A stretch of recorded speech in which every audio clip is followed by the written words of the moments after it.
એક વાત નોટિસ કરી, તમારો સેલરી વધે છે પણ બેંક બેલેન્સ વધતું નથી. પહેલા 10 થી 15 હજારમાં ઘર ચાલી જતું હતું. આજે 1 લાખ કમાતા લોકો પણ ટેન્શનમાં છે. કારણ કે પ્રોબ્લેમ ઇન્કમની નથી, લાઇફસ્ટાઇલ, એક્સપેન્સ અને પ્લાનિંગની છે.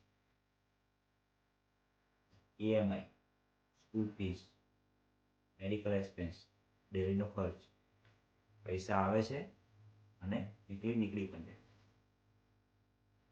સમજદાર લોકો ઇન્કમ પાછળ નથી ભાગતા, પૈસાને ડાયરેક્શન આપે. કારણ કે ફ્યુચરને સિક્યોર કરી શકાય, તમારી સેલરીને નહીં. આજે જે લોકો પ્લાનિંગ નથી કરી રહ્યા કે આવતીકાલે ખૂબ પ્રેશરમાં હશે, તો તમે પણ સ્માર્ટ પ્લાનિંગ સમજવા માંગતા હોય કમેન્ટ કરો સ્માર્ટ, ડાયરેક્ટ મેસેજ પણ કરી શકો છો.